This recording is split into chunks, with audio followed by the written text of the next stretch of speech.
নমস্কার। আজকে আমরা বাংলা সাহিত্যের এমন একজন মানুষের কথা বলবো যিনি তার লেখনী দিয়ে একেবারে একটা নতুন ধারার জন্ম দিয়েছিলেন।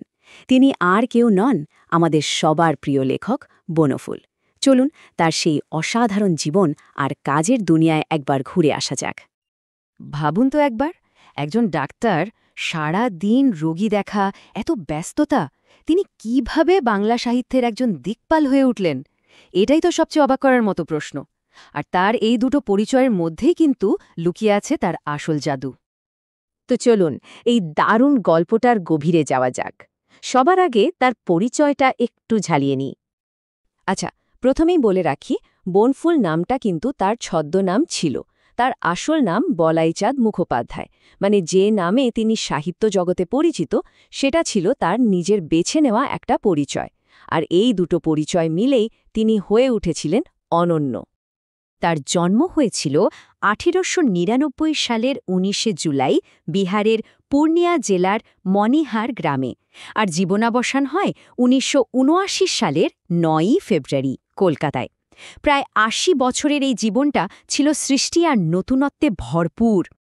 এবার একটু তার জীবনের শুরুর দিকে তাকানো যাক, মানে তার বেড়ে ওঠা আর পড়াশোনার দিনগুলোতে।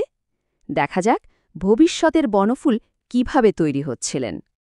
তার পড়াশোনার জার্নিটা কিন্তু বেশ ইন্টারেস্টিং। পূর্ণিয়ার সাহেবগঞ্জ ইংলিশ হাইস্কুল থেকে ম্যাট্রিক পাশ করলেন, তারপর হাজারিবাগের সেন্ট কলম্বাস কলেজ থেকে আইএসসি, আর ফাইনালি পাটনা মেডিকেল কলেজ থেকে এমবিএ ডিগ্রি। মানে বোঝাই যাচ্ছে তার পড়াশোনার ভিত্তিটা ছিল একেবারে সায়েন্সের উপর। সাহিত্যের ছিটেফোঁটাও কিন্তু সেখানে ছিল না। আর ঠিক এখানেই তার জীবনের সবচেয়ে আকর্ষণীয় মোড়টা। তার কেরিয়ার কিন্তু কলম দিয়ে শুরু হয়নি, শুরু হয়েছিল একজন ডাক্তার হিসেবে।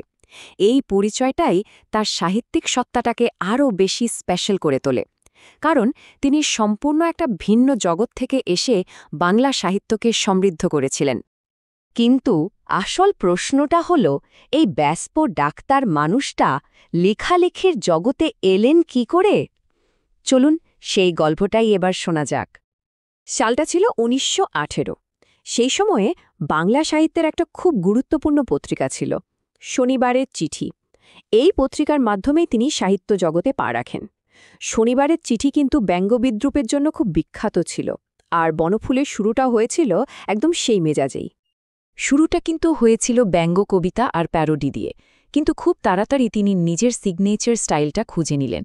প্রবাসী পত্রিকার জন্য লিখতে শুরু করলেন এক পাতা বা ধরুন আধ পাতার গল্প, আর এই ছোট ছোট গল্পগুলোই কিন্তু পাঠকদের মধ্যে সাড়া ফেলে দিল। ওইটুকু পরিসরেই তিনি মানুষের মনের কত গভীর কথা বলে ফেলতেন। তার লেখার আসল শক্তিটাই ছিল এটা। গল্পগুলো আকারে হয়তো খুব ছোট, কিন্তু তার ভেতরের বার্তাটা ছিল অনেক গভীর আর ভাবনার মতো।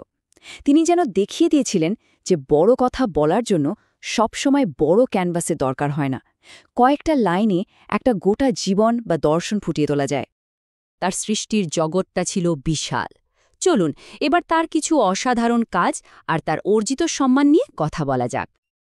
তার অসাধারণ কাজের তালিকাটা বেশ লম্বা।